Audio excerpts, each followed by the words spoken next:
Hi guys, welcome back to my YouTube channel.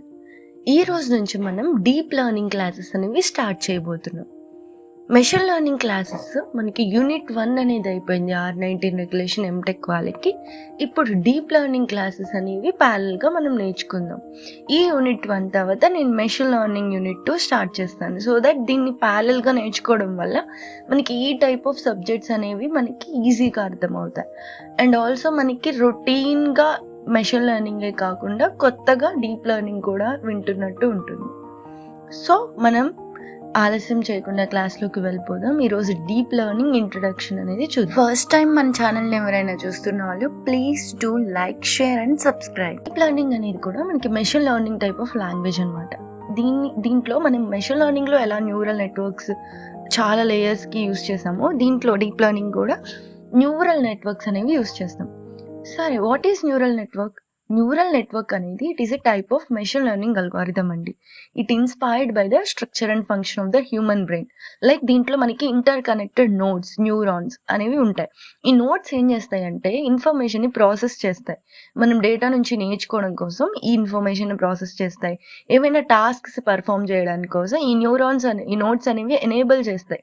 Pattern రికగ్నిషన్లో, ప్రిడిక్షన్లో, ఇలాంటి టాస్క్స్లో neurons అనేవి data enabling కోసం, ఇన్ఫర్మేషన్ని ప్రాసెస్ చేయడం కోసం యూస్ చేస్తాం. This is all about neural network. Neural networks అంటే మీకు అర్థమైంది కదా. న్యూరల్ నెట్వర్క్స్ డీప్ లెర్నింగ్లో ఎలా ఉంటాయంటే చాలా లేయర్స్ అనేవి ఉంటాయి. Hence the term deep in the sense many layers ఉంటాయి కాబట్టి న్యూరల్ నెట్వర్క్స్ దీన్ని డీప్ లెర్నింగ్ అంటాం మనం.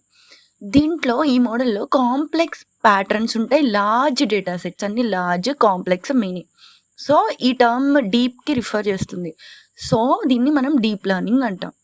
నెక్స్ట్, ఈ న్యూరల్ నెట్వర్క్ ఈ టెక్నిక్ ఎందుకు యూస్ చేస్తామంటే ఈ టెక్నిక్ పర్టికులర్లీ ఏదైనా టాస్క్ లైక్ ఇమేజ్ రికగ్నిషన్కి, స్పీచ్ ప్రాసెసింగ్కి, న్యాచురల్ లాంగ్వేజ్ని అండర్స్టాండ్ చేసుకోవడానికి, వాట్ నాట్, ఇంకా ఎన్నో ఎగ్జాంపుల్స్కి ఇది ఎఫెక్టివ్గా వర్క్ అవుతుంది. న్యూరల్ నెట్వర్క్స్ అంటే నేను చెప్పాను ఈ స్ట్రక్చర్ హ్యూమన్ బ్రెయిన్కి దగ్గరగా ఉంటుంది. దీని నుంచి ఇన్స్పైర్ అయ్యి వచ్చింది న్యూరల్ నెట్వర్క్స్ అని. సో కింద ఒక డయాగ్రామ్తో నేను రిప్రజెంట్ చేశాను. దాంట్లో న్యూరాన్స్ అనేవి హ్యూమన్ బ్రెయిన్ లాగా ఎలా ఉంటుంది అని.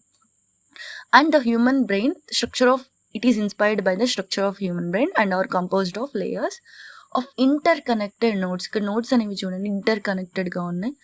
నోడ్స్ ఆర్ న్యూరాన్స్ అని అంటాం మనం. Each neuron perform simple mathematical operations. ప్రతి న్యూరాన్ ఒక సింపుల్ మ్యాథమెటికల్ ఆపరేషన్ని పర్ఫామ్ చేస్తుంది. అవుట్పుట్ అనేది మనకి నెక్స్ట్ లేయర్కి పాస్ చేస్తుంది.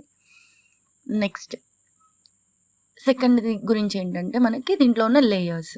ఫస్ట్ది ఇన్పుట్ లేయర్, తర్వాతది హిడెన్ లేయర్, లాస్ట్ది అవుట్పుట్ లేయర్. ఇన్పుట్ లేయర్ అనేది ఫస్ట్ లేయర్, ఇది రా డేటాని రిసీవ్ చేసుకోవడానికి యూస్ చేస్తాము.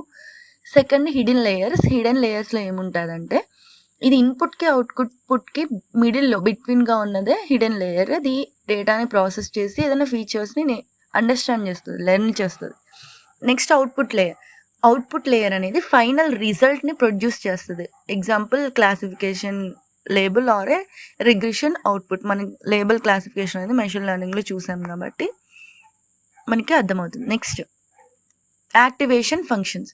న్యూరాన్స్ అనేవి మనకి ఫంక్షన్స్ని యాక్టివేషన్ కోసం యూస్ చేస్తాం. ఇది డిసైడ్ చేస్తుంది ఏదైనా ఒక మనం ఇచ్చిన ఇన్పుట్ని బేస్ చేసుకుని, వెయిటెడ్ సమ్ ఆఫ్ ఇన్పుట్స్ని బేస్ చేసుకుని అది డిసైడ్ చేస్తుంది ఏ న్యూరాన్ లైక్ ఏ ఫంక్షన్ని. కామన్ యాక్టివేషన్ ఫంక్షన్స్ ఏముంటాయంటే RELU అంటే రెక్టిఫైడ్ లీనియర్ యూనిట్ అనమాట. ఇది నాన్ లీనియారిటీని ఇంట్రడ్యూస్ చేస్తుంది. నెక్స్ట్ సిగ్మాయిడ్ అండ్ టా. ఇది ఏం చేస్తుంది అంటే బైనరీ క్లాసిఫికేషన్ ప్రాబ్లమ్స్లో మనం యూస్ చేస్తాం. బైనరీ అంటే ఏంటి? 0s 1s. నెక్స్ట్ ఫోర్త్ది ట్రైనింగ్ ఏ న్యూరల్ నెట్వర్క్. మన న్యూరల్ నెట్వర్క్స్ అనేవి బ్యాక్ ప్రోపగేషన్ని యూజ్ చేసి ట్రైన్డ్ అయి ఉంటాయి అన్నమాట.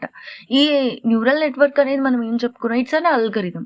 ఈ అల్గరిథంలో మనకి వెయిటెడ్ ఇన్పుట్స్ లైక్ వాటిని మనం క్యాలిక్యులేటింగ్ చేయడానికి, అడ్జస్ట్ చేయడానికి, అప్డేట్ చేయడానికి, ఎర్రర్ని మినిమైజ్ చేయడానికి, దానివల్ల ఫంక్షన్ లాస్ అనేది తగ్గుతుంది, మినిమైజ్ అవుతుంది. ఇవన్నీ చేయడానికి ట్రైన్ అవుతాయి. ఏం యూస్ చేసుకొని? బ్యాక్ ప్రాపగేషన్ని. నెక్స్ట్ గ్రేడియంట్ డిసెంట్ అంటే ఏంటంటే మనం ఇది ఎందుకు యూస్ చేస్తామంటే మినిమం లాస్ ఫంక్షన్ని మనకి వెయిట్స్ని అడ్జస్ట్ చేయడం కోసం మనం ఇది యూస్ చేస్తాం. నెక్స్ట్ వచ్చేసి types of deep learning models. మనకి జనరల్లీ 4 టైప్స్ ఉంటాయండి. ఫస్ట్‌ది ఏంటంటే కన్వల్యూషనల్ న్యూరల్ నెట్వర్క్స్, సిఎన్ఎన్స్ అంటాం. ఇది నేను మెషిన్ లెర్నింగ్‌లో ఒక టాపిక్‌లో కూడా చెప్పాను. ఇది ఇమేజ్ రిలేటెడ్ టాస్క్స్‌కి, నెక్స్ట్ దీన్ని ఏదైనా స్పేటియల్ హైరార్కీస్‌ని, ప్యాటర్న్స్‌ని రికగ్నైజ్ చేయడం కోసం మనం ఇది యూజ్ చేస్తామని చెప్పుకున్నాం. Next recurrent neural network. ఇది ఒక సీక్వెన్షియల్ డేటాని లైక్ టైమ్ సిరీస్‌ని, టెక్స్ట్‌ని. నెక్స్ట్ ఇది ఎందుకు యూజ్ చేస్తదంటే లైక్ లూప్స్ ఏమన్నా ఉంటే దాంట్లో ప్రీవియస్ ఇన్పుట్ని బేస్ చేసుకుని మెమరీలో రిటైన్ చేస్తుంది అనమాట ఈ ఆర్ఎన్ఎన్ అనేది. నెక్స్ట్ జనరేటివ్ అడ్వర్సరల్ నెట్వర్క్స్ అంటే ఏంటంటే ఇవి 2 నెట్వర్క్స్ని కంపోజ్ చేసి ఉంటాయి, లైక్ జనరేటర్ని, డిస్క్రిమినేటర్ని. ఈ రెండిటి వల్ల యూజ్ ఏంటంటే it works against each other to generate data. ఇవి రెండిటికి అగెన్స్ట్గా వర్క్ చేస్తాయి. Like generate data that looks like real data used in image generation. ఏమైనా ఒక ఇమేజ్ని జనరేట్ చేయడం కోసం లైక్ రియల్ డేటాని యూజ్ చేసి ఇవి వర్క్ చేస్తాయి జనరేట్ చేయడం. జనరేటివ్ జనరేషన్ ఇలా గుర్తుపెట్టుకోండి, GANS.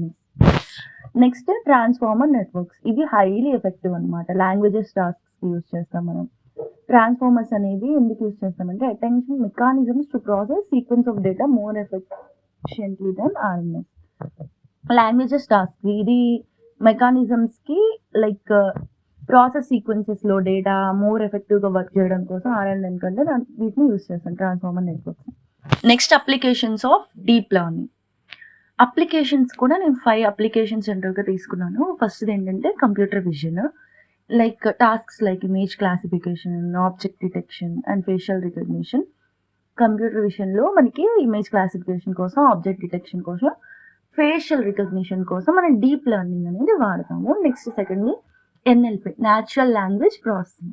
ఇది టాస్క్ లైక్ లాంగ్వేజ్ ట్రాన్స్లేషన్స్ కోసం, సెంటిమెంట్ అనాలిసిస్ కోసం, టెస్ట్ జనరేషన్.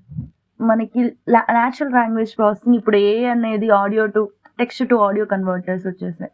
ఇది మనం టెస్ట్ ఇస్తే మనకు ఆడియో న్యాచురల్గా ఉండేలాగా ట్రాన్స్లేట్ చేస్తుంది, ప్రాసెస్ చేస్తుంది. వీటిలో మనం డీప్ లెర్నింగే వాడతాం. Next speech recognition, converting speech to text are understanding spoken commands. మనం గూగుల్ అసిస్టెంట్ వాడతాం. అది మన స్పీచ్ని రికగ్నిషన్ చేసి అది మనకు ఒక కమాండ్స్లో స్పోకెన్ కమాండ్స్లో మనకి రిప్లై అనేది ఇస్తుంది. దీంట్లో కూడా మనం డీప్ లెర్నింగ్ అనేది వాడతాం. నెక్స్ట్ అటానమస్ వెహికల్స్లో helping cars perceive and navigate the environment.